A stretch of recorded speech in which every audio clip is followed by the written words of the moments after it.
Early in the morning. We're podcasting. Are we on? How are you? Oh, I'm all right. Actually, I'm grand. I broke my sobriety yesterday. I was gonna say, I thought you were gonna do the Mike Tyson thing of, you know, where he's like, the interviewer's like, and what happened, Mike? And he goes, my back is broken. Spinal. You broke your sobriety. We did challenge you on last week's episode, I believe, to hold your sobriety through another Oasis gig. Yeah. Is that... It was that when you broke your sobriety? It wasn't a random Tuesday? No, it wasn't random Tuesday. So it was at Oasis, and I was there, and I got my first... kiss. I didn't kiss anyone at Oasis, although I don't think there'd be many people shifting at Oasis. No, it's not even that. There's some couples, but it's not very coupley. But I mean, like, because I wouldn't call shifting like you sharing a kiss with your partner at a gig. I mean, like, pulling. You're at a gig. Yeah, nobody's pulling anyone at Oasis. And no one wants to be pulling anyone. No, it's eyes to the front. People want to make Except for that one bit. fellow male friends. That's what they want. And there was a lot of like brother at the gig. I haven't been happy since the 90s either. Yeah. Nice to meet you. Very much so.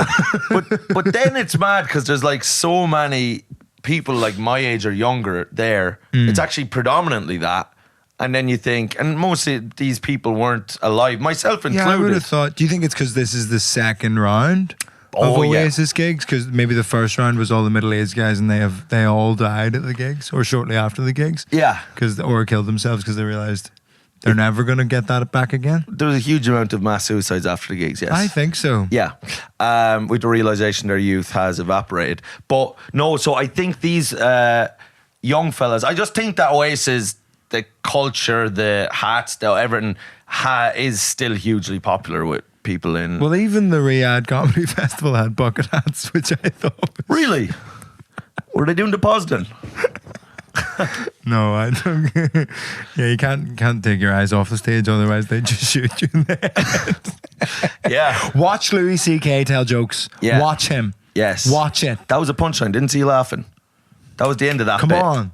Applause. There's a few little pictures out and about where you go, oh, empty seats. Right. But what are we expecting? They're all fucking psychos. There. But so I was there yesterday. You were at Oasis. So this is Oasis Wembley, because last time you were there, it was Croaky Parky. It was Croaky Parky. It was with my brothers.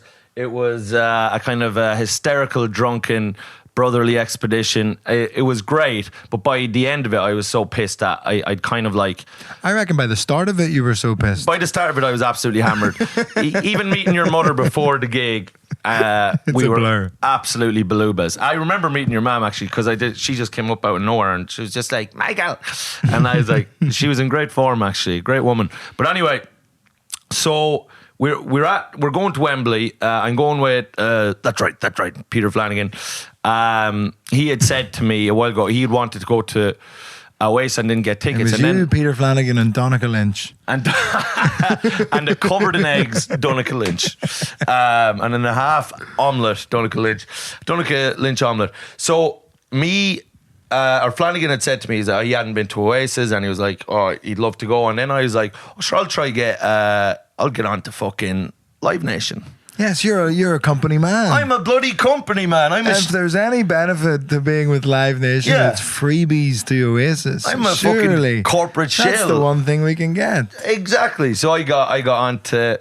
what I like to do is not choose these promoters for my tour, but still message them for tickets. That's how I got Fontaines and Kneecap tickets. I message Live Nation. And they're like, yeah, because they think it'll help. Yeah, because it won't. You dirty the dog. secret side. But I know for a fact they I listen don't like to this. working with people. Yeah. But if I could work with no one, I would be very happy. Yes. I just want him. I just want Colin. Just come along. Just come along. But he's almost an extension of you. He's like your third leg, in a way. Come along, fourth, yeah. Thank you. Nice. Big cock.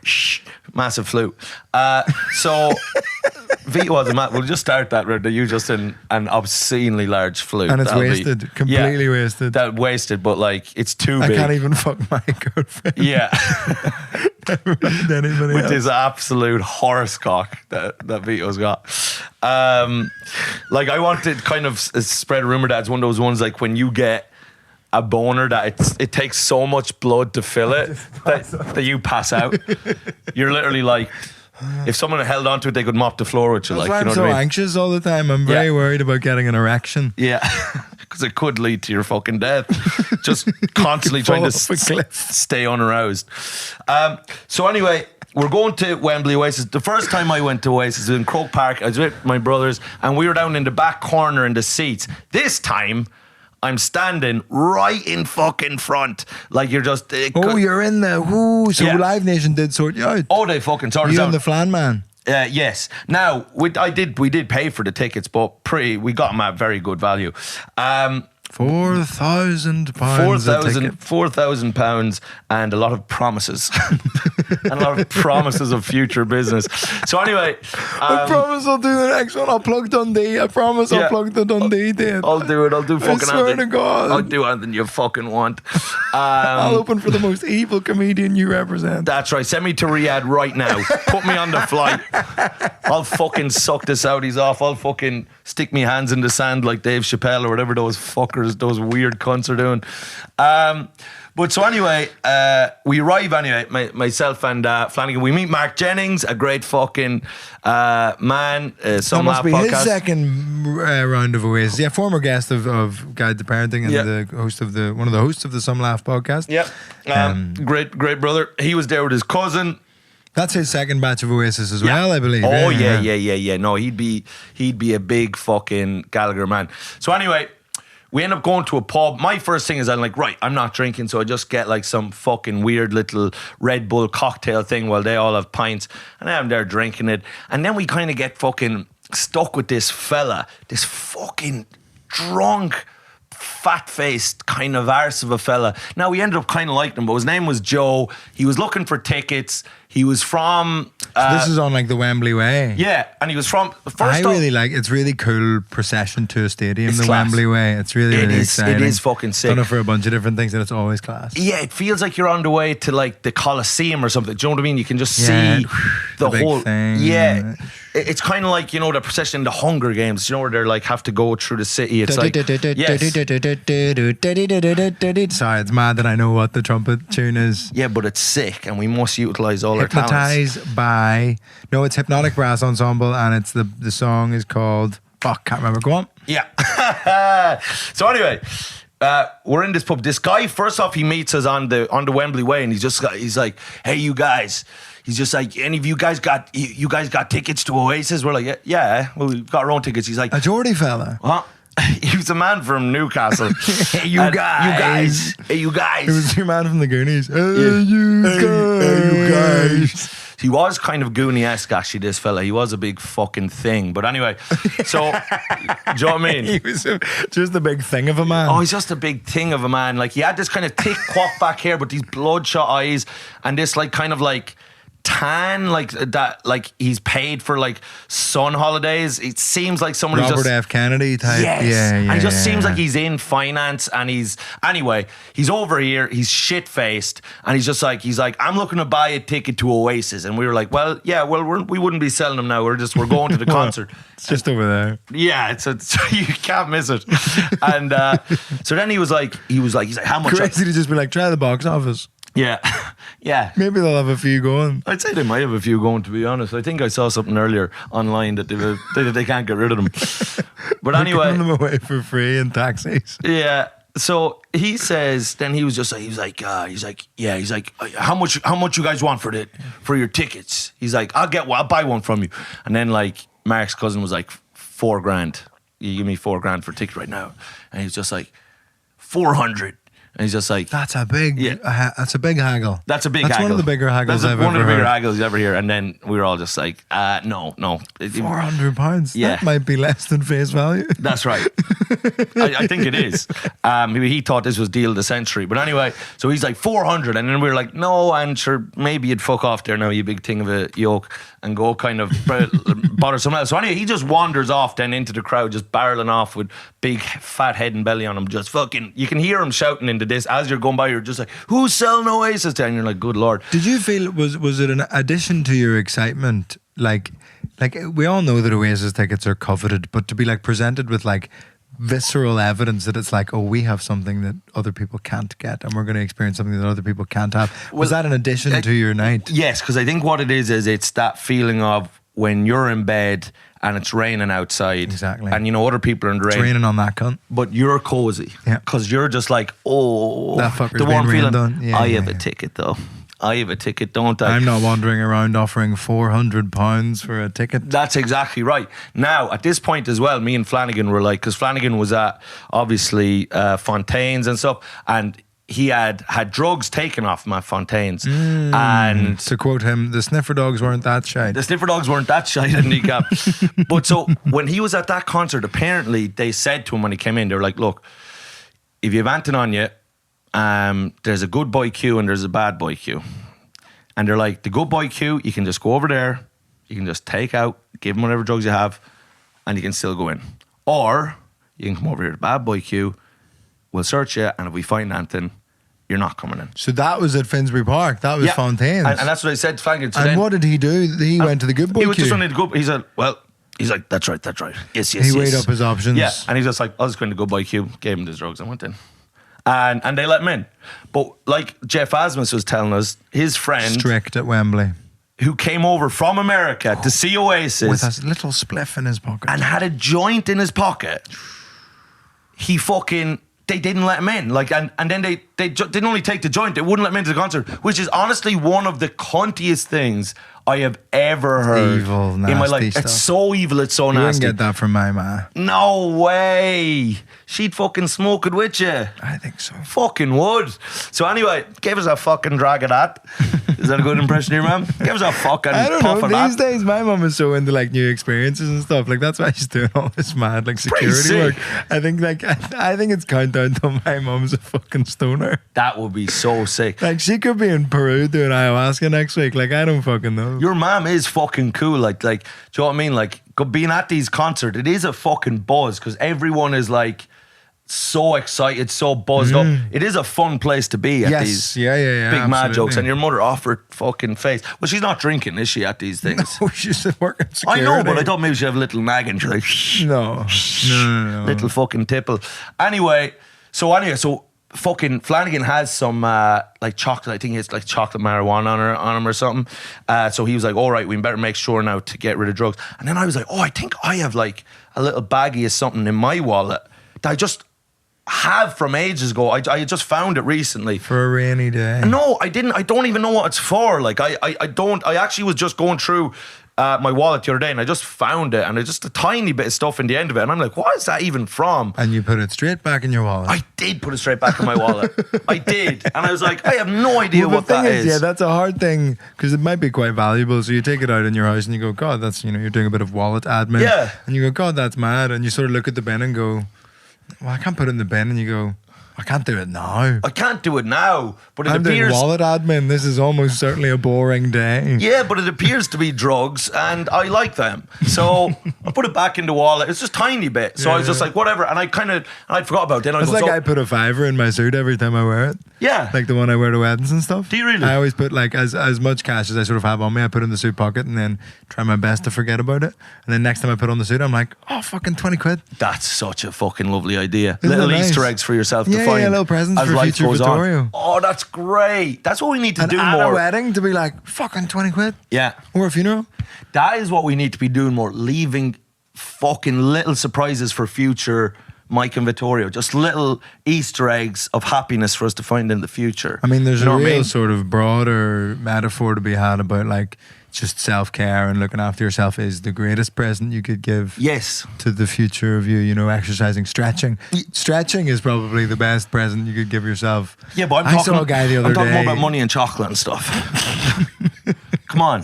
Fun stuff. Money, chocolate and drugs. Money, chocolate and drugs. And Flanagan had it nailed down. He had chocolate drugs. He did have chocolate drugs. Chocolate drugs. Remember that? Some say hi, but others feel the pain. Chocolate drugs. A baby born before it has a name. Chocolate Rain. He was one of the biggest. He was massive. He was the fucking one of the. Him and Charlie Bit Me. Just ouch, Charlie. It's hurting. It hurts and it keeps hurting. So good. So good. Charlie bit my finger. That was it. Those are the two. Those were. And do you remember ones. Evil Eyed Baby? Yeah. And there was a rumor going around that was Jay-Z. Evil Eyed Baby was so. It was either Jay-Z or Dr. Dre. That was the rumor, and then it was just. Look up Evil Eyed Baby on YouTube if you haven't seen it. It was so funny. He's just laughing and then. This is what we need: more early YouTube. The ones where it was like your mates would be round and you would just gather around the household computer, and everybody would take turns and go, "Oh, what about this funny one?" Yeah, and click that. Chocolate rain. And the ultimate showdown? What was that? This is the ultimate showdown of ultimate destiny. Two good guys, bad guys, and explosions. As far as the eye can see. And only one will survive. I wonder who it will be. Wow. And then it was like, there's a whole thing. It's like Batman's there, Shaq's there. I think Madonna's in it. Like it's all the... Well, Shaq got hit by a back grenade is one of the lyrics. Oh, that's fun. It's great. Well, we'll show it. Finley Christie knows all the words. I was with him recently and he did all the words. Let's watch that in the break. We're going to have such a good break today. We're going to have so much fun together. We're going to have such a fun break today. Sorry. So come on, get these videos lined up. By the way. Get these ready for the break, you pig. We're going to have so much fun to break. And you're not allowed to watch. If anyone can get me chocolate filled with mushrooms, I would really like that. Oh, yes. Some chocolate mushrooms for Vito. He's become a fucking psyched up druggie. Yes, please. He's become a little fucking beep bop boop boop shaman of the astral realm. Now, so anyway, we're in so we go to this fucking pub anyway. It's a Black Sheep coffee shop, but they've turned it into a pub for Oasis, which is great. So my first drink that I get just a little some fucking cowardly mocktail thing. So you dispose of your... Does Flanagan eat his chocolate? He has a bit of his, and then I just didn't. We had a chat about it, and then I just kind of forgot about it. And then okay. So then you go to Black Sheep Coffee and get a pint. Then we go Black Sheep with Mark Jennings, his cousin.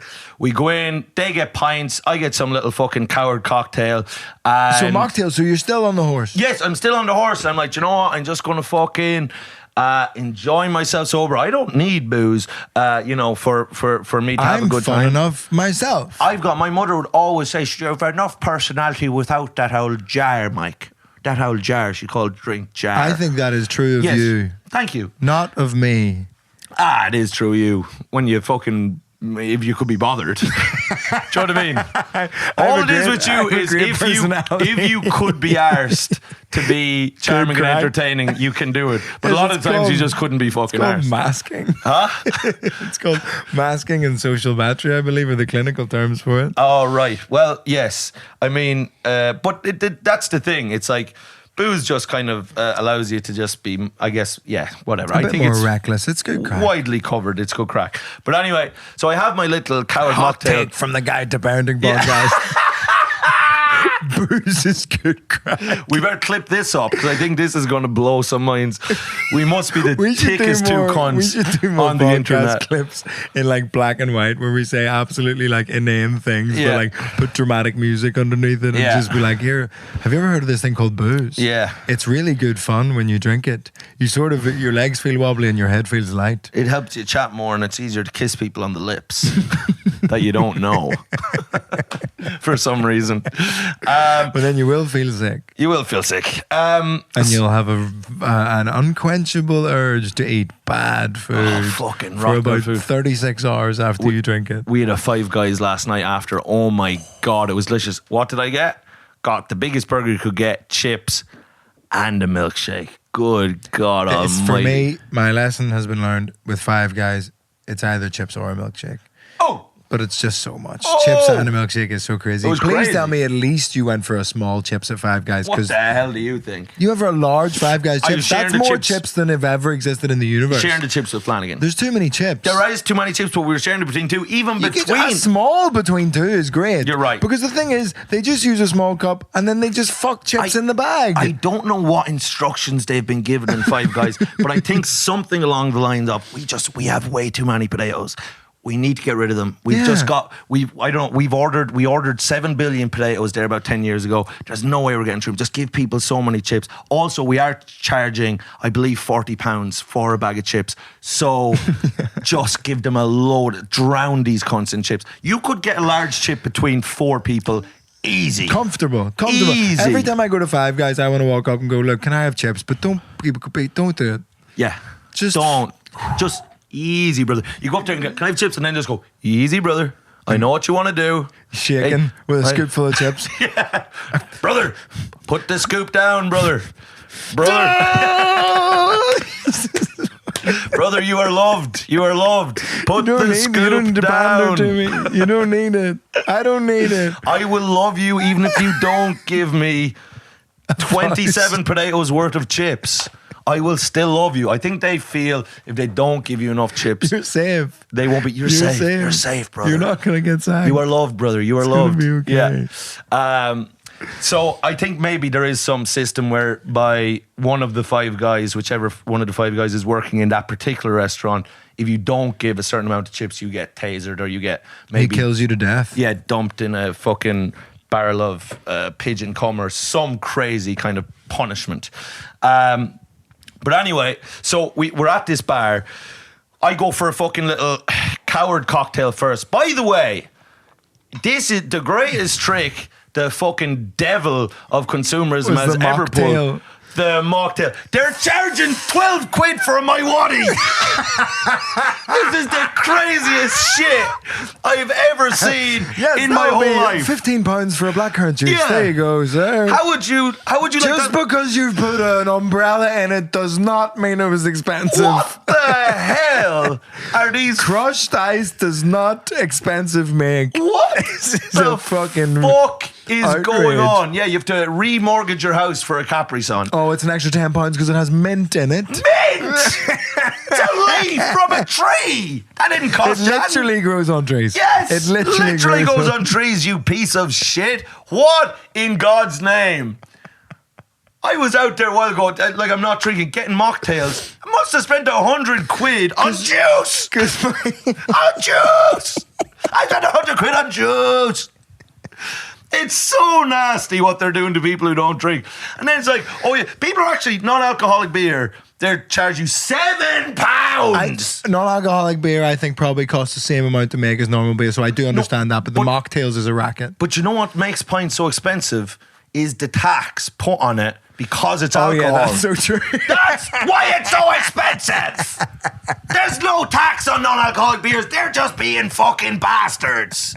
Because they're like, I guess they will pay it. Well, it says beer in the name. It says beer, and these people are fucking thick sheep who'll do as they're told. And even sometimes when you go to a pub and order like a pint of Diet Coke, they'll tell you that it's 5 quid. Oh, no, they will. And you go, what do you mean? And then, well, maybe don't have it then. I might as well get drunk and ruin my whole life. But you know what I think it is? In our minds, in our stupid fucking thick little sheep consumerist minds, we just have in our head, I'm on a night out, so I guess I'm going to spend about 50 quid. Even if you're not drinking, you're just like, whatever, it's bars, they're expensive. It's a cost of doing business. So we just go along with, we should be rioting in the streets over these fucking mocktails. Yes, I think that's what we should be protesting about. Yes! Something that affects us! I think we solved the Gaza thing. Our next fundraising gig... Yes, is to kill Big Mocktail. Is to kill the heads of, Listen, we're not saying mocktails don't have a right to defend themselves. No, but I'm just saying what they're doing at this point is genocide. It is genocidal. And at a certain point, everyone will have always been against this. Yes. It'll be us on a little dinghy going the opposite way to Greta Thunberg. Yeah, we need to get fucking Greta on board on the mocktail thing. Who's making the mocktails? It must be in the Caribbean somewhere. It is just my waddy. How dare you? These young white men in these rooms. In these rooms. Making juice. Mint is not expensive. It's not. Just literally a garnish. Oh, that's great. And then if she was killed by big mocktail, like that's how she went. But so anyway, I'm in there getting one of these big mocktails, spending just, whatever, most of my life savings. On juice? Yeah. On my water? On a little bit of fucking dilutant. So anyway, I get that. And then, so we're in there and we're having a few pints and chats, fairly good. Then next thing, this fucking big American thing, as if he had like put a tracking device on us when he talked to us. He circled back. I don't know how he found us again. So many There's people. Thousands of people. And this cunt just comes barreling into the black sheep and goes, there you guys are. What do you mean? Surely he's asked 1,000 cunts for tickets. Yes, he has. And he's come back to us who don't have tickets, but he's just given up at this point. And now he just wants like... He's just out on the pints at Black Sheep Coffee. And I think we were the only people... Who gave him a moment. Who gave him... Even a briefest second. Any time. Yeah. This fucker. So anyway, he comes give over. Him an inch, they take and he's talking to us again for, I would say, 3 minutes. I'm like, I am going to drink alcohol. I'm going to actually drink booze today. I'm going to have to talk to an American for that. I'm going to have to drink some fucking booze today. So anyway, I start drinking a few pints. This guy, you couldn't write what this guy was saying to us. First off, he finds out, Mark's cousin tells him we're comedians. He goes, you guys are comedians? Now this guy, he's about, I would say... See, that's a rookie move from Mark's cousin. I know. Someone who's already about to be a nightmare. If you can like be boring and sort of shrug him off, perform some evasive conversational maneuvers, that's right, you'll be okay. Yeah. But him steaming him, like that guy's locked in now because he thinks there's no one better to spend time with than these fellas. If you tell him, someone like that, these are comedians... That's like putting 10 fucking quarters in a row in a jukebox. Do you know what I mean? In his jukebox. Yeah. Now he's going to be playing for the next fucking hour. So he comes. He's like, you guys are comedians. We're like, yeah. As soon as he goes, you guys are comedian. You're like, pint. Yeah. Pint. Can I more whiskey this time? Pint. Whiskey this time. Put the whiskey in the juice. Yeah. Actually, I've still got the juice. That bottle of if Jameson. You can put whiskey in this. Yes. Pour shots of Jameson up my arse. Have you heard of that? It actually gets the bloodstream quicker. Then someone else put shots in my eyeballs. Have you heard of people putting shots in their eyeballs? Yeah. Crazy. Shot. And then you over there, and then you put them in my mouth because I just can't. I need to not be here for That's supposed him to be being the mad alive. thing. I think it's the mad, like the suicide version of drinking tequila is that you do the shot in your eyeball, you snort the salt, and then I can't remember what happens with the lime. Maybe you like you eat up it your whole. arse? I think maybe it is up your arse. Yeah, but lime up your does the arse? lime go in your eye? Maybe. Yeah, definitely at some point the shot goes. I in know. Your eye. Yeah. But that's bad stuff. Oh, it's fucking. But anyway, this fucking nightmare con. But so this guy then, I start drinking. He gets told we're comedians. Then you could probably guess around about what he will say next. I think you might. Did he say? Yeah. I'm taking a big punt here. Yeah. Did he say? Tell me a joke. No, he didn't. Did he say? Would I have seen you guys on anything? No, think about the guy I'm trying to tell you about. Okay. A guy in his 40s, America, looks like finance, tanned kind of face, big kind of fucking... He didn't used to... Portly Did cunt. he try it once? Or no? Or did he just tell you that he's really funny? No, he just leaned in and he goes, you guys know Kiltony? Oh, no. Yeah. And he goes, and then I swear to God, his words, that show is fucking lit. He goes, that show is fucking lit. And then he goes, and then we were just kind of like, we were sitting there like this, right? We're just like, oh, God, right? And then... Do you know the cancer that's currently raging through your industry? Yeah. It's lit. Yeah. I love that tumor. So then he comes, and then he goes, the thing about Kiltony is you got to go up there and you got to do a minute and it better be good. And we were like, yeah, no, we Never know. Seen it. We know about Kiltony. And then he goes, but the funny thing is, it's nearly more important how you do after the minute, how you interact with the guys. Everyone who loves that show thinks they're like in on some crazy it's like you watch it once and you go, oh, I understand what this is forever. Yeah. And the crazy thing is, you got to be more interesting after the minute than you were during the minute. You really got to prepare like 4 minutes. 4 minutes, because you got it being fun. You got to give it back to Tony. And we're like, right, okay, yeah, good man. And then he's just like, and they're the only guys, man. He's just like, people are afraid to say shit right now. And like at this point, we're like, people are afraid to call things gay nowadays. But most things are gay. Most things are gay and retarded. And nobody's saying it. Nobody's saying it except Tony. He says it again and again and again. And again and again. I have to introduce myself. My name's Dan Carlin, host of Hardcore History. And Tutankhamun's cock penetrated the whole country again and again and again. So anyway, so he's there talking to us about Kill Tony. But this is what was like. Oh no. But this is what was like. That was so kind of almost beautiful and to me so like emblematic of a certain type of person. Because then he started just saying, he's like, you guys married? And then we were like, no. I was like, sure, Jennings here, stick it in the crack in the wall. And he's like, nice. And he's like, don't get married. He's like, let me tell you, don't get married, brothers. And he's just like, I was married to a girl, 10 years married, and now we're divorced. She had COVID fucked everything, man. He's just like, spent time together. Yeah. Think so. She got to know me. That's not good. Because I was at work most of the time. And that was really working for us. I was really doing the job because she didn't know who I am as a person. Yeah. And, but then she came back and I was there working from home and she spoke to me for longer than 5 minutes. And I tried to explain to her what was going on with Kill Tony, but she really didn't. The thing is with a marriage is you think you have to be funny on the first date, but it's actually more important what you do after that. What you do after that for the rest of your life is you got to be interesting. You got to be able to give it back to so then he goes, Antonia. Then he goes, I was like, right, okay, yeah. And then he's just like, yeah, COVID ruined our marriage. And he's just like, she bought the Kool-Aid, man. And then we were like, right, okay. No, this guy is, it's too on the nose. It's so on the nose. If you wrote this guy into a sitcom, you'd be like, no. You couldn't. No. I swear to God. Those guys don't exist. He was the most like, Rogan-pilled it was cunt ever. But just a fully formed, big, fat-headed American fucking tan skin, like just everything about him, wearing this gilet, hair kind of slicked back, like just crazy. And then he was like, so he's just like, yeah, man, he's just like, she drank the Kool-Aid. He was like, and I was sick of the government's BS. And he's just like, and then one of the lads, I think it was, Jennings is like, I'd say you're pro-vaccine, are you? He's like, fuck no, you know.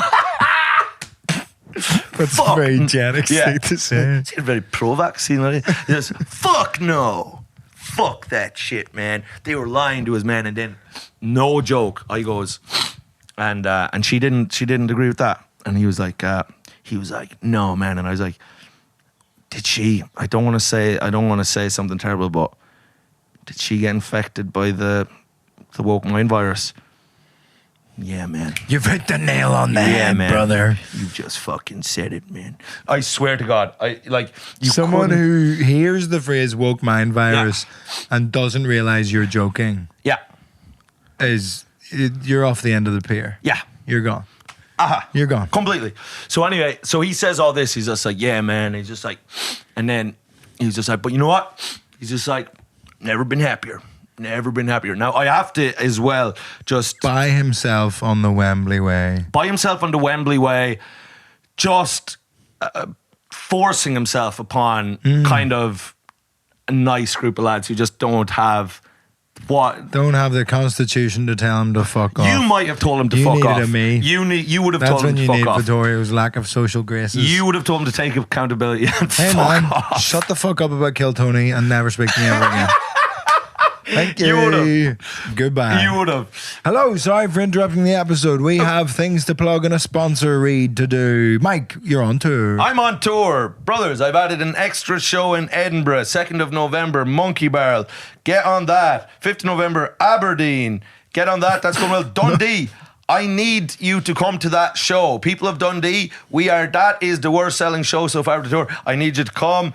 Cardiff, Glasgow, loads of tickets left still. The Pavilion, biggest show I've ever fucking done. Would love you to come to that. Newcastle, we've added an extra show on the 17th of November. Come get that show. Great Oxford, Hull, Sheffield, Manchester. Leeds, we've added an extra show. Bristol, we've added an extra show. And yes, I said that, Newcastle. And then all over Ireland, Kilkenny, Dublin, Belfast, Galway, Cork, all that shit. Cork, the Everyman. Get fucking tickets. Go mikerisecomedy.com. Tour is starting in like fucking a month. So get on it. I love you. I'm going on tour in January. Quick one for London, the 3rd of November. We're doing an off-the-cuff show, so get involved with that. The guest is Finn Taylor, so come along.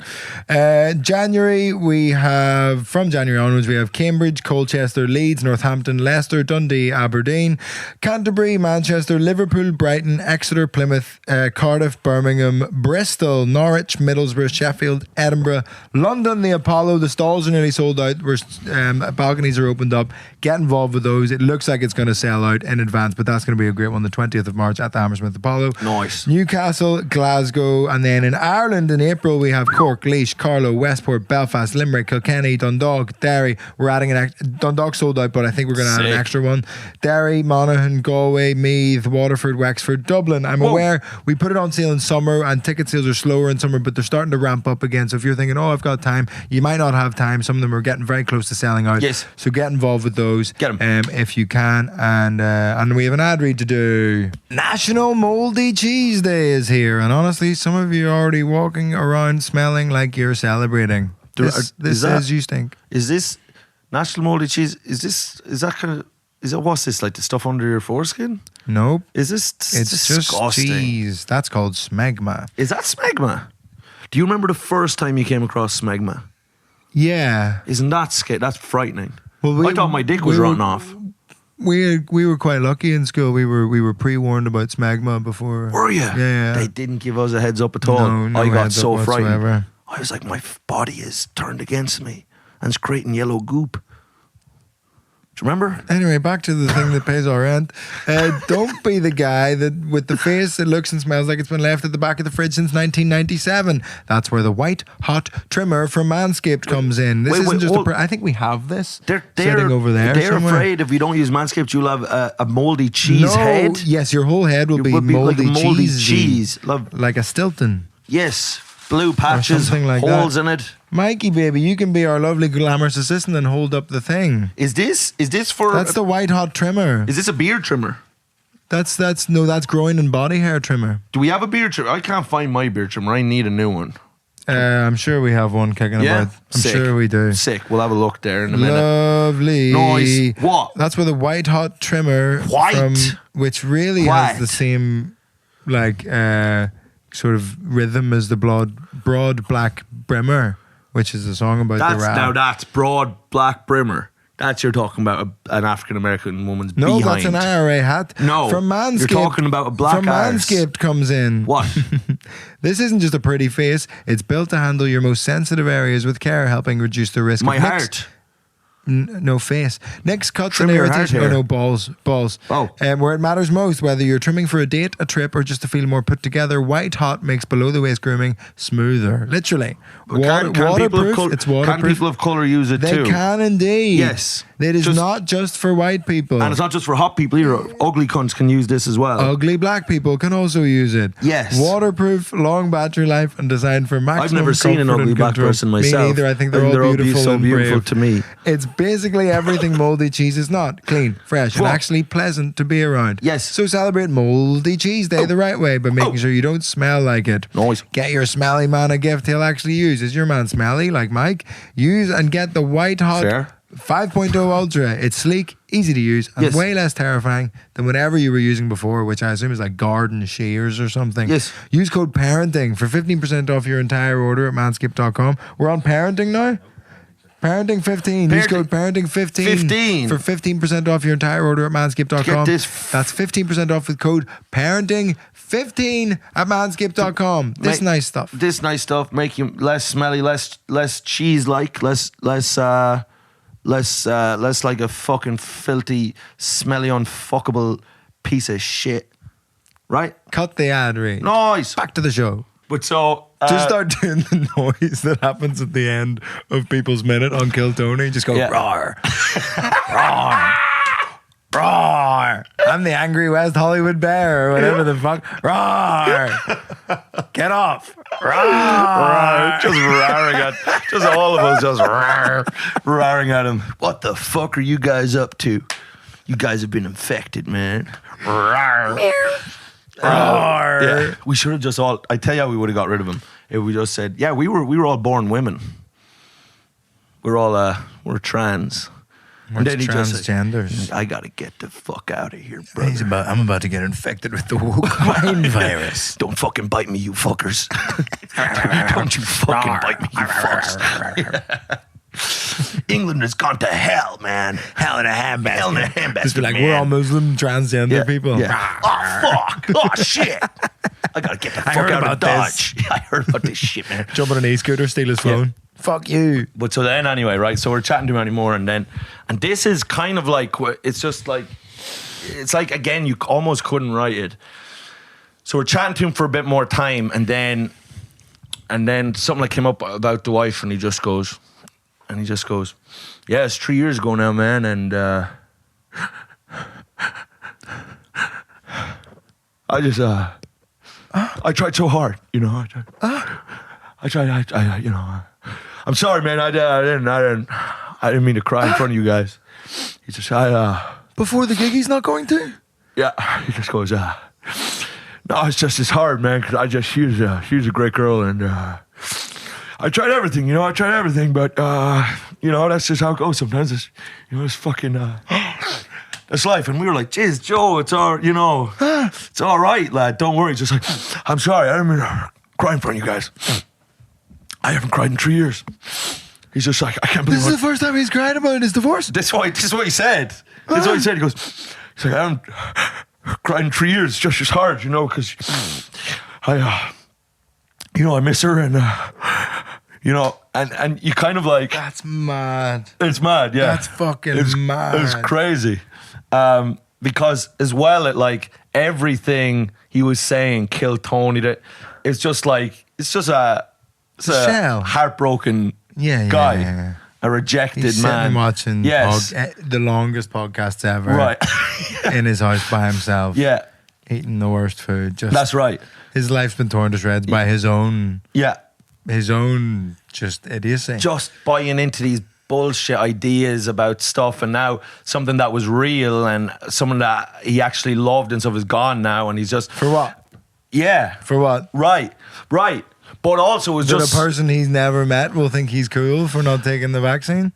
Maybe, Tony Hinchcliffe might like him more, even though he's never going to meet him. And it is mad. He's like, a horrible cunt. Yeah. Tony ain't going to do shit for you. That little fucking sunburnt weasel. But so, like, I had a friend of mine who, when he was growing up, his parents split up because his dad was convinced 9/11 was an inside job. Like, they actually broke up a marriage. Like, these That's early. People get... Yeah, they get wrapped up in it, and you just go like, it doesn't matter to you. Like, you know, at the end of the day, like, think that, do whatever, but like... Yeah. And then... Real life is here, brother. Touch grass. Right. It's touch grass. Right. That's what it is. Just be in the world a bit more. So when he was doing that, then we just started, like, we all started kind of like, we're like, it's all right, Joe. You're here. He's like, you guys are good guys. He's like, I like you guys. You guys are good guys. What do you guys want to drink? He's like, I'll get you. Next round's on me. 6 mocktails, please. Yeah. We'll have 3 shots of AstraZeneca, please, brother. You fucking cunt. So he was like, you guys are good guys. I like you guys. I like you guys a lot. And we were like, yeah, we're going to head to the gig soon. But before the gig. This was before the gig. Before the gig that he's not going to. He's not going to. He's in tears. He's in Black Sheep Coffee. And then he goes, I swear to God, he's like, can I tell you guys something? And we were like, yeah. He's just like, last night, I got 6 prostitutes. And 6? Yeah, 6. He goes, 6 prostitutes. Half a dozen. And then he goes, and I couldn't get my dick hard.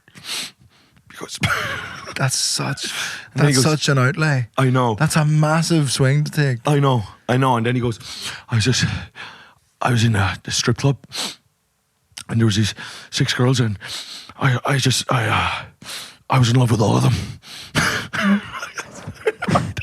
This is so crazy. I swear to God. You got ask Flanagan. Me and Flanagan were looking at each other like, this is the greatest thing I've ever heard. He goes, I was in love with all of them.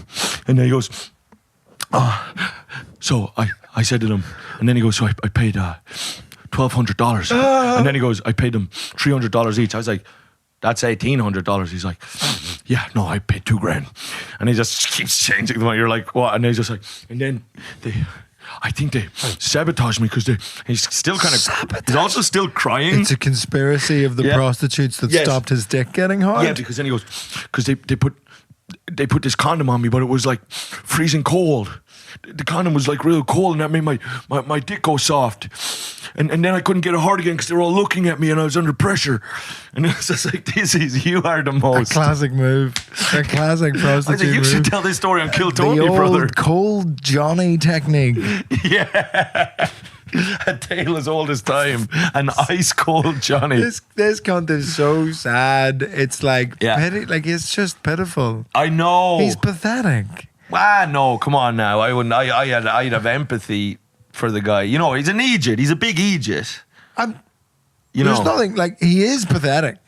Right, yeah. I don't know why. Like, I have so much pity for him, Yes. and there is, like, but it's just like, you fucked it, man. Like, on so many levels in your whole life, and you're continuing to fuck it. I think the word for me, pathetic, there's a judgment there. There's a downward looking, whereas pity doesn't have that as much. No, but I think I'm just so afraid. I think I'm so afraid myself. I think the words pathetic and loser as well, I find so, I think I'm just so afraid inside of me that anyone would ever see me as pathetic or a loser. Those words to me are so violent or something that it's not even that you said that bad a word, but to me it's almost like triggering for me of like, oh God, that's the...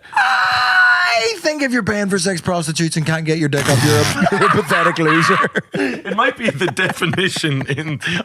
I think... Like, the Greek word pathos means paying $2,000 for prostitutes and not being able to get your dick up. I mean, but my thing is like, you know, him sharing that wonderful story of failure, I've had plenty of sexual failures myself, was such a gift to the group. Him sharing that with people he's never met before. I know. It's just legendary, though. I just do love that. Like, it's not legendary. I know, but it's just so fun. Like, do you know what I mean? Like, he was a dose, but he was actually adding to our time because he was just so out of his mind. But, like... Do you know what I mean? It's still like, what? Like, it is fun to have gotten 6 prostitutes and not be able to get your dick hard and then tell people about it like he was while you're telling crying. The story in a funny way. You know, it's like, oh, I fucking do, you know, isn't that funny and mad? He was kind of saying it as in, like, that we were going to be like, yeah, man, last year we've all been there, brother. When you all spent a month's rent on prostitutes. You get a 5-a-side team of prostitutes. To put a condom on me with subs. Yeah, with one sub. One of them just warming up in the corner, flicking the bean by herself. You've got a referee. Yeah. So anyway, we end up... play half-court basketball. You fucking could. So... Anyway, we end up we leave the bar or whatever, and we're heading into, and that's the end of your friend Joe. That's the end of our friend Joe. We give him an old hug and we say, you know, I think things are going to get better, Joe. I'm not that certain they were, but I gave him a hug and was like, you know, brother, you know, I said you're a good. I was just like, you're a good man, Joe. You're a good man. He's just say, thank you, man. You're my. I think he said to me at one point, he's like, you're my brother, and I was like, you know what? You have the right audience for that. I'm all in for just kind of nonsense, masculine kind of brother. I'd call him a good egg, but eggs can come in packs of 6. Now that's excellent. That's fucking sick. Now that is good gravy. Nice. So anyway, imagine telling someone that you'd 6 prostitutes and they couldn't come, and then not knowing that they were recording a podcast the next morning. Uh-oh, spaghetti. You have made a big mistake. Big mistake, brother. So anyway, me and Flanagan, so we head up because we're on, Jennings is in the stands and we're on the ground floor. So we're like heading in there because we want to see old Dickie Ashcroft of the Verve, who's opening up for Oasis. And so we go in, and anyway, we're walking in, and as soon as we get up onto this thing, I didn't even see him come over. Sniffer dog, just fucking right on me. And I was just like, oh, fuck. Oh, no, you're about to get asthma. And then I was like, I didn't throw away the shit out of my pocket. I just forgot. I forgot. And I was like, oh, you stupid cunt. And in my head, I was like, and the thing is, from what happened to your man, they just won't let you in to find drugs. So I was just like, so the sniffer dog was on me. I was like, fuck. And it was on Flanagan as well. But Flanagan had seen the sniffer dogs coming and he hadn't thrown away the weed. But so when he had seen the sniffer dogs coming, he just took it out of his pocket and just fucked it behind him. Nice. Like, and so he kind of got out of it. But so I was just like, oh, geez. So they're like, right, stand over here. Take everything out of your pocket. So take everything out. Wallet, everything. They're like, you've had none of that you shouldn't have on you. I was just like, no. I was just like, no. I'm just like, because in my head, I'm like, well, if I say yes, You've heard the tale, I'm absolutely goosed. All I can do here... You might get away with it. Yeah. All I can do here is say no and fucking write it out. So then they're just like looking through my bag that I had. They're looking through like all my stuff. And in my wallet, they're like, can we look through the wallet? And in my head, I was like, I'd prefer if you didn't. I would love if you didn't look through my wallet. But then they're like, can we look through the wallet? And I was like, yeah. I was like, yeah, go on. So anyway, they just did like a quick scan over it. And I know exactly where the little bag is. And they did like a finger over it. And your man just went, right, grand, gave it to me. And I was just like, fucking yes. I said, maybe. I don't really want to know where your drugs are hidden. So anyway, it was such a euphoric little win right before. Great. And then I didn't know at that point. That's such a buzz. You must have been elated at that point. I was elated. Because also I was so angry. I was like, why didn't you throw that shit out? To have like preempted a problem but then done nothing about it. I had caught it. And I was a brilliant. And you let it go. You were catch and release with the problem. Caught and released the problem. You took a picture with the problem, put it on your Tinder. And threw it back into the sea. No. So anyway, but then Flanagan... This is my problem. Just holding it upside down like a fish. And are you going to solve that problem? Nope. Back in my sea of problems. So anyway, so Flanagan was over getting a real thorough search at this point. When I kind of got released, I was like, oh fuck, because I didn't know Flanagan had thrown away like his little... you thought he was fucked. Chocolate. So I'm like, is Flanagan fucked now? And then in my head I was like, right, if Flanagan can't get in, I mean, I just have to, I will have to just go on my own. Like I will, there'll be no sense in like just two of us not going. Yeah. Like I mean, it just... Like it's the pirate code. If you get left behind, they stay behind. It's like whatever. In a situation like this, I think that's the crack. Because what are you all going to hang about with this cunt and Black Sheep Coffee? We're going to go back and fucking get 18 prostitutes between the three of us. Disappoint as many women as we can at once. Rugby. Yeah. So anyway, me and Flanagan, we go in. We're fucking buzzing now because we've both dodged the law. Like we're just like, thank fuck. We had Bandits. That little moment of panic and now we've got through it. The two banditos. Yes, sick. So anyway, we're in and now we're on the pints. We get ourselves a couple of pints. We get down. We find out that where our tickets are literally for the front section of Oasis. So good. Like the first part. It's sick. It's unbelievable. Wembley is just fucking beautiful. The buzz in there. Wembley's class. Have you been to Wembley before for like anything? It's cool. No, it's so cool.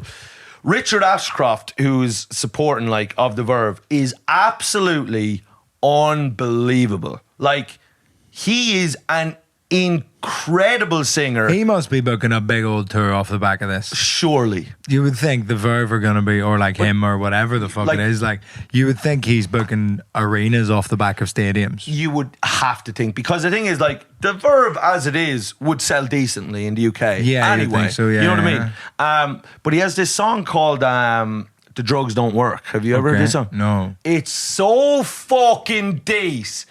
It's like it's about like I think dealing with grief, but he's like, the drugs don't work, they just make it worse.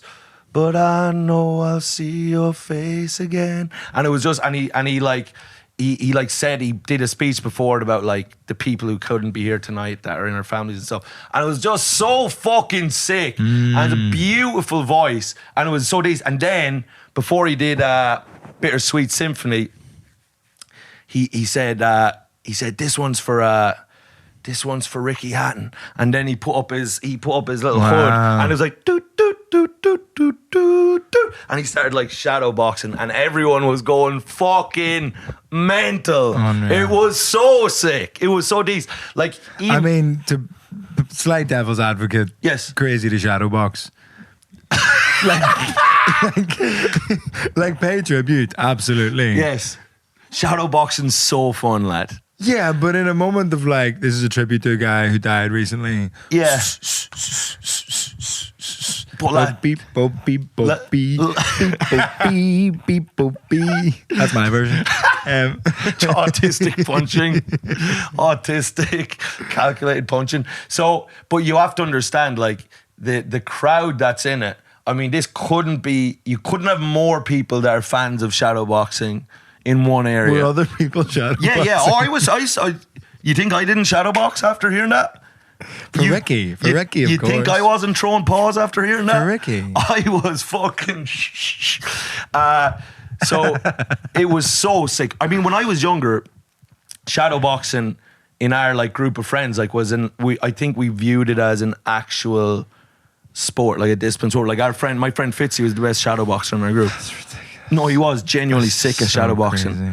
And I'm not joking. That's so crazy. One night at our friend Jack McCarran's house, Fitzy and another guy, Enda Madden, had a shadow boxing match. Oh, and what does that even mean? They were just throwing. Do you know what my least favourite thing in the world is? Yeah. Comedians shadow boxing before they go on stage. Oh, yeah. Do you ever have some cunt doing that in a green room? Sincerely? Yes. Yeah. Like, I love for a bit of crack being like, being like, all right, we're about to do silly stuff. Let's keep that silly. Yeah. But somebody sincerely being like, I knew a guy who used to shadow box and then do press ups and then go on stage. And I'm just like. And I think what couldn't be funnier is if someone did that press ups going and just dies a death. I mean, he didn't do well. I mean, that's fantastic stuff. Yeah, that's bad. beautiful stuff. Bad. But so I think have I ever shadow boxed it sincerely? I mean, surely I have. Like, of just thinking what a big an idiot I am, surely that's something I have once done.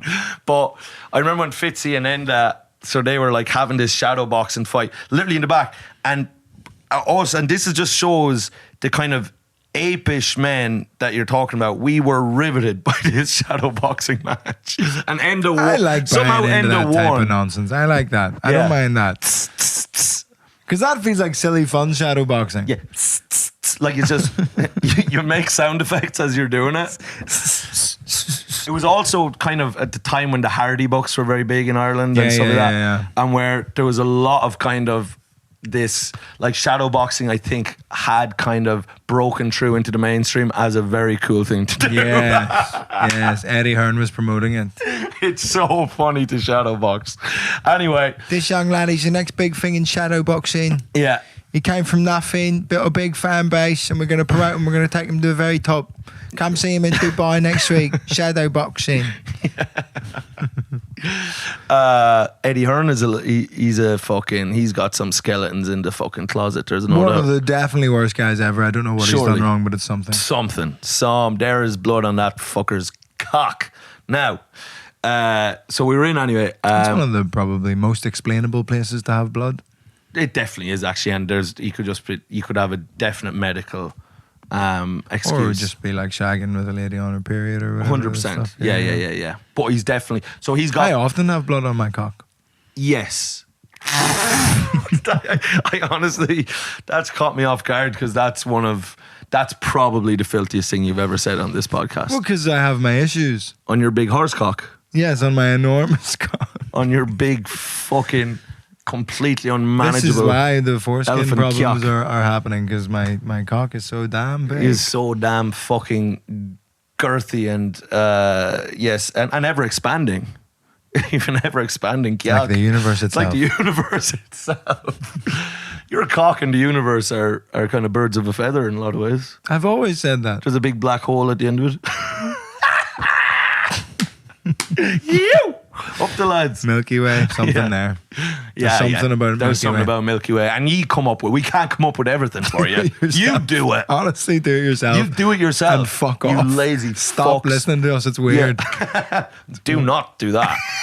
Shh. don't ever send our babies away. We feed them, we breastfeed them, and look after them, and they love us. Now, what was I going to say to you about? Well, we're talking about Eddie Hearn, Blood on the Cock. Okay, back to Oasis. Yes. So then, when I was in there, Ashcroft smashes it. Bittersweet Symphony, Shadowboxing. I mean, just the place is on fire. I remember we went for a pint after Ashcroft, and I was chatting to lads in the queue, and they were just, oh, fucking mate, Ashcroft was unbelievable. I was like, he was sick. I said, lads, we've already got a great show. I said, lads, if the show ended, go home. I said, if the show ended now, we got anyone up for going down to the Black Sheep. There's a fella called Joe down there, and he's got a number for many sex workers. So I was like, lads, I was like, we've already got a great show. Oh, they're like, mate, that was fucking Oasis to come. I was like, brothers were on cloud nine. I was just brothers being brothers. There was hugs being thrown. I did a lot of kind of like dabs in with people.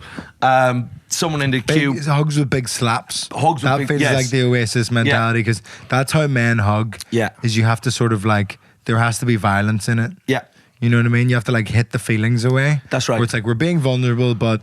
Yeah. But part of it is like, we're going to war. We're off to war. We're about to sacrifice our lives. Let's give it a shit. Yeah. There is some of that. There's got to be a bit of violence to it. So anyway, we have the bit of crack there. Then I going back in for Oasis starting, and there's just a great little buzz of brotherhood around. There's some ladies there. Ladies can be brothers too. I've spoken about that. And the ladies, gender neutral brothers. There was some great little ladies with their bucket hats on. It was just a great vibe. And then there was this guy. So when like all the Oasis songs were starting, I was kind of like dancing with this guy, because Flanagan had taken like half an edible, so he was just kind of fucking jimming like that, where I'm up for kind of more kind of violent jossing around, more energized, a bit more energized, more front-footed, yeah, and just kind of like slapping lads in the chest and kind of whoa, kind of more rah-rah kind of guerrilla stuff. So there was a fella then who I was like doing that with, and we were in each other's faces and we were singing and all that, and it was great. I was like, fucking new best friend for Mike, sick, right? So I was there like doing all this with him, and then at one point he was just like, mate, he's like, oh, I'll put you up on my shoulders, and then I just goes, no, I don't want to do that. I don't want my balls on your head. I don't want my balls on your head. I don't really want to do that. And then then he got really embarrassed. Oh, and then he'd been vulnerable. And he'd been vulnerable. He's like, I'll put you on my shoulder. I was like, no, I don't want to do that, lad. No, let's just keep doing this thing where we shout at each other and kind of slap each other a bit. What about that?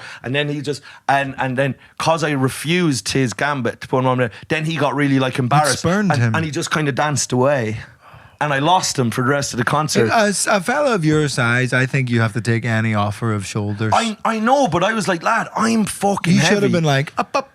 I know. Up. I know. Up. And and you know what? He was. And if he fucks it up, then it's a good laugh of like, oh, we tried. I know. And it was a real olive branch of brotherhood, and I spat it in his face, and I felt so bad. And then he kind of guerrilla danced away from me, and I was like, no, brother, no. And then at different points in the concert, I tried to get us back together, and it just wasn't the same. And he was just embarrassed now, and he just wouldn't. And I'd be like, live forever. I was like, you and me are gonna live forever. I was like looking at him, and he couldn't really make eye contact. I was like, oh, I'm brother, gonna kill myself tonight. Is what he said. I've broken your heart. Yeah. I broke his heart. Yeah. I broke his fucking Oasis brother heart. He'd have preferred if you broke his spine. Yeah, I know. That would have been less painful. That would have been so less painful for him. So that was really tough to work through emotionally during the concert. It's crazy to walk up to somebody in a wheelchair and go, at least it's not your heart. Yeah.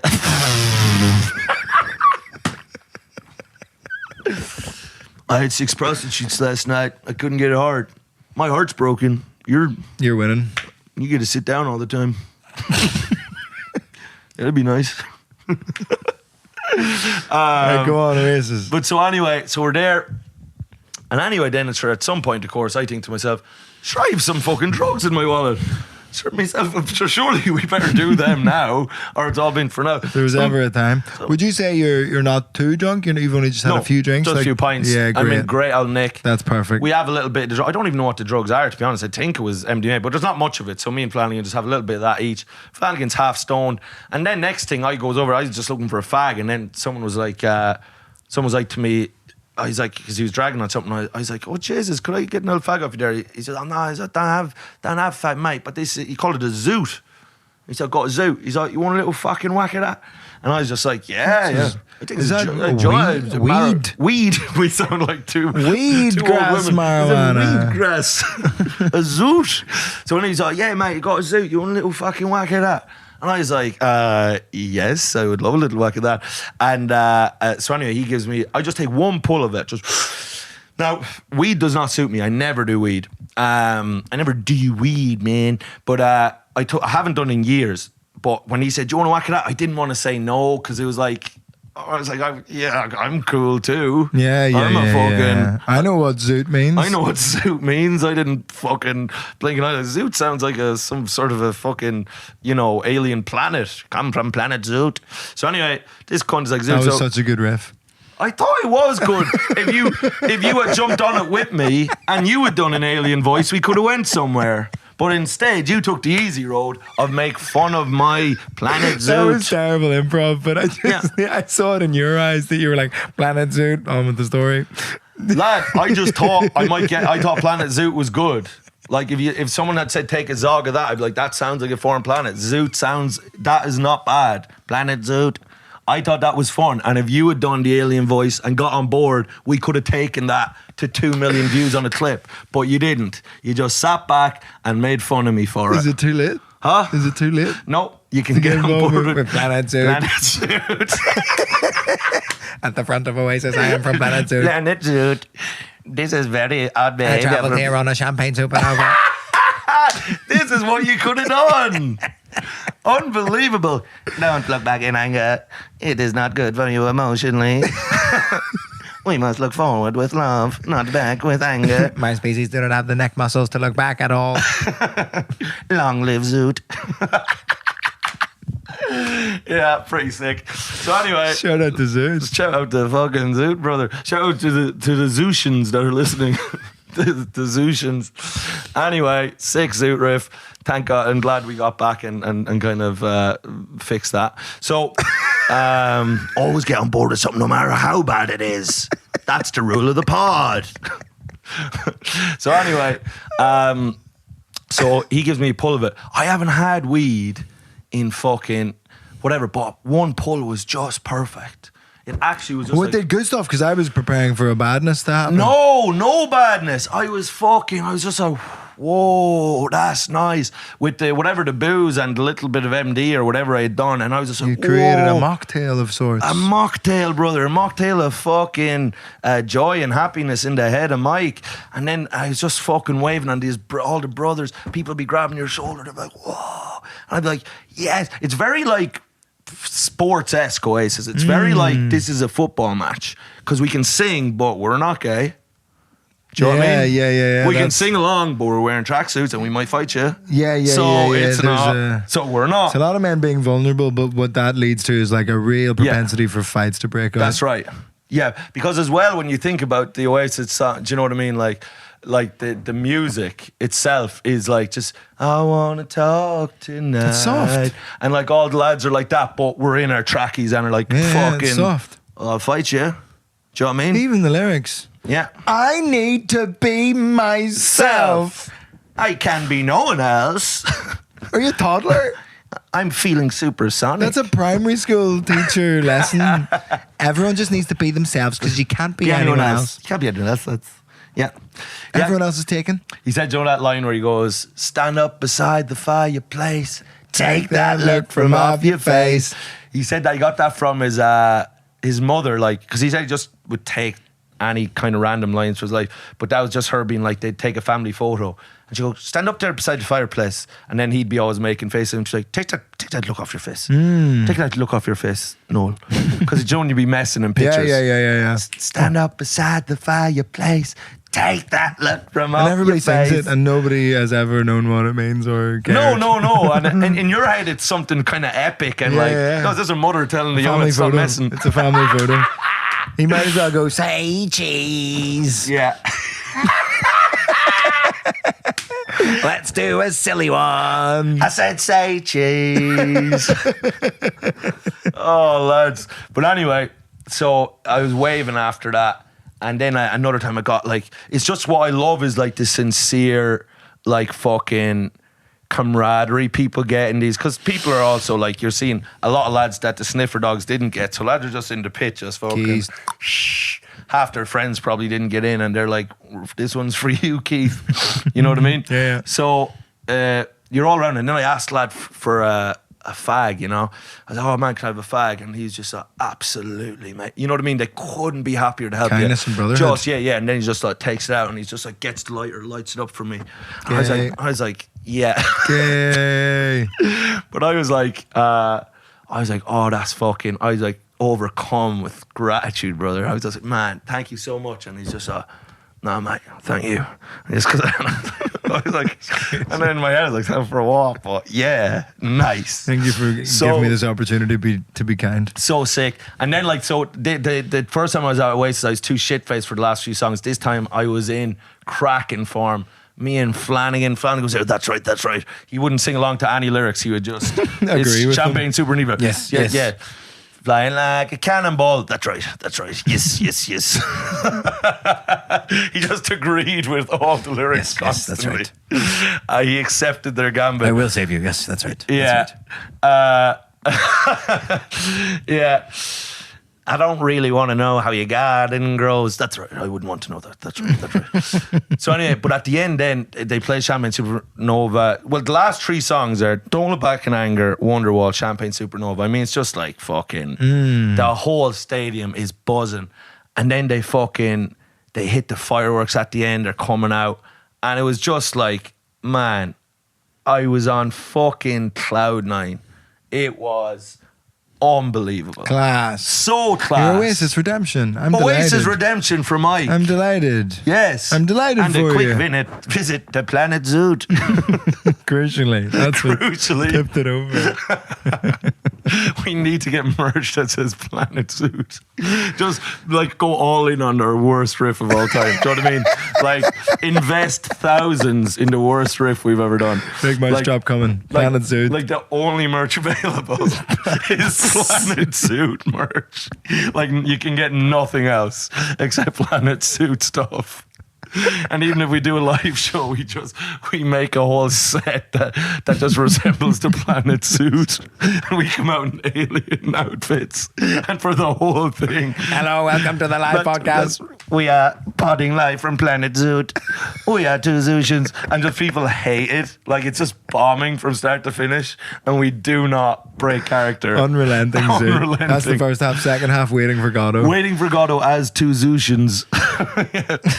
It helped to pass the time. Oh, fuck. What are we at there now? An hour and 10. Did we do an hour and 10? Yeah. You say we. Oh. You say we. Holy God. You did an hour and 10. I did an hour and 10. Good Lord Almighty. Right. Listen, we got a great podcast. I had a busy weekend, would you believe? We're going to do it all on the page. I was walking and hiking and I went to a wedding. Fucking all sick. All sorts of wonderful things. He's at a wedding thing that I went to a chiropractor. We'll chat about that. We'll also chat about I heard really juicy gossip about that's great Patreon stuff. Yeah. About the stuff in the comedy industry and about people that they all know.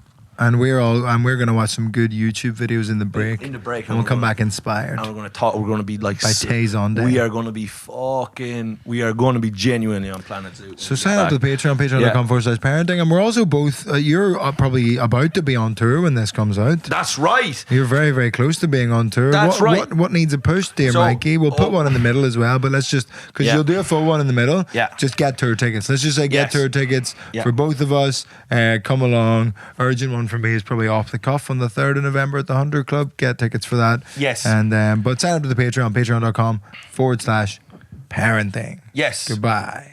That's right. Goodbye. Am I doing that now or are we just dropping it in the middle? We'll drop it in the middle. In the middle, we'll drop it in. All right, cool. Nice. Get the tour tickets. Goodbye. Bye. Bye. Nice.